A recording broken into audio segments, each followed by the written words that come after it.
नौकरानी एक घर के लिए कितनी जरूरी होती है, आइए देखते हैं।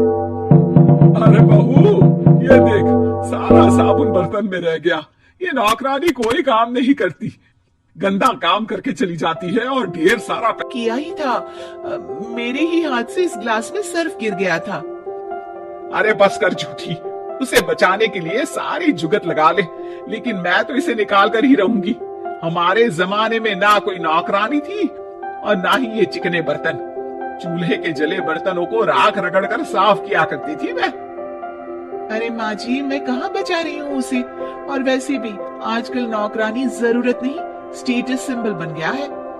अब आप बताओ, मैं मुन्ना को नीचे घुमाने ले जाऊं तो लोगों से क्या बोलूं? झाड़ू पोछा खुद लगा रही हूँ, लोग सीधा यही पूछते हैं कि कौन सी नौकरानी काम कर रही है तेरे घर पर। अरे बस कर, ये भी कोई बात होती है? मम्मी जी, आप नहीं समझेंगी। शाम को नौकरानी घर आकर काम कर ही रही होती है, ये सास को कहती है, माँ जी एक बात बोलूं, बुरा न मानना। अरे वैसे तो मुझे तेरी शक्ल ही पसंद नहीं है, बात क्या खाक पसंद आएगी। अरे माँ जी सुन तो लीजिए क्या कह रही है। तो मैंने कौन सा उसका मुंह पकड़ लिया है? अरे माँ जी, वो लाल साड़ी पहनती हो ना पहना करो। सास का गुस्सा अब तो 7वें आसमान पर होता है। अरे वाह जी वाह, क्यों ना पहना करूं? और तू होती कौन है ये बताने वाली कि मैं क्या पहनूं क्या ना पहनूं? अरे माँ जी पूरी बात तो सुन लो, वो बोलना क्या चाह रही है। अरे बुरा न मानो आंटी जी। अरे कौन है आंटी? अपनी उम्र देखी है तूने? 2-4 साल ही छोटी होगी मुझसे और मुझे आंटी बोल रही है। सिर पे हाथ रखी। अरे अच्छी खासी उम्र दराज हो और आंटी ना बोलो। मैं तुम्हारी बहू से भी 4 साल छोटी हूँ। क्यों दीदी? एक तरफ सास यानी पति की माँ, तो दूसरी तरफ नौकरानी जिसके बिना घर का काम नहीं चल सकता।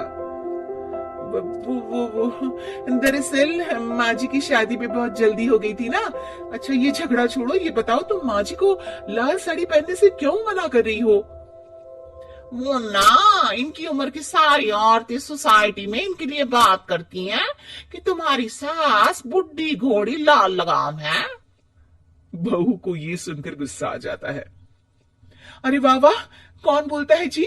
खुद क्या है यहाँ की औरतें, बाल सफेद लेकिन टाइट जींस और कोई कुछ भी पहने। अरे पहनना हमारा निजी हक है, किसी को कुछ हक नहीं बनता कि वो मेरी सास के लिए कुछ बोले।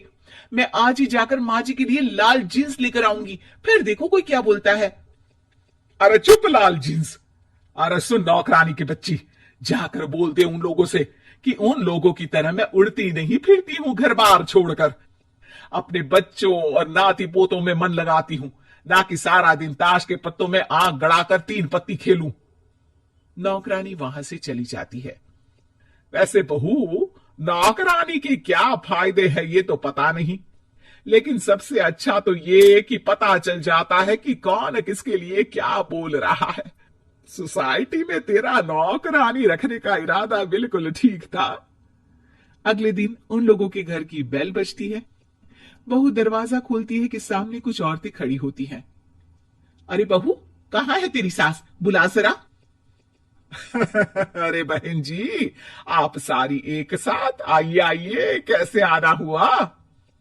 अरे 3 पत्ते खेलने आई हैं, क्यों खेलोगी? क्यों नहीं क्यों नहीं, वैसे भी बड़े दिन हो गए, एंटरटेनमेंट हुआ नहीं। बहू जा जाकर पकोड़े तो बना ला। अरे बस करिए, आगे कुछ पीछे कुछ। वैसे तो कहती है कि परिवार पर ध्यान देती है, हमारी तरह 3 पत्तियां नहीं खेलती। हमने कौन सा परिवार छोड़ दिया? सास सक पका जाती है। अब ये किसने कहा? मैं तो कहती हूँ कि मैं भी थोड़ा बाहर निकलूं। आपने ही तो कमला नौकरानी से ये सारी बात की थी। सास और बहू को अब सारी कहानी समझ आ जाती है कि सोसाइटी की औरतें क्यों भड़क रही हैं। माफ करिए आंटी, मैं छोटी हूँ, लेकिन फिर भी पहले तो आप लोगों ने माँ की लाल साड़ी का मजाक उड़ाया था ना। हाँ हाँ उड़ाया था, लेकिन उससे पहले तो तुम लोगों ने हमारी जींस के बारे में बात की थी। अरे क्यों ना पहने हम जींस, तुम्हारे पैसों की थोड़ी ना है। सास और बहू सर पकड़कर बैठ जाती है। देखा बहू, ये खेल कर गई तेरी नौकरानी। यहाँ की बात वहां तो वहां की बात यहाँ। दोनों किसी तरह औरतों को समझा बुझाकर घर भेजती है और कसम खाती है कि नौकरानी को नौकरानी ही रहने देंगी।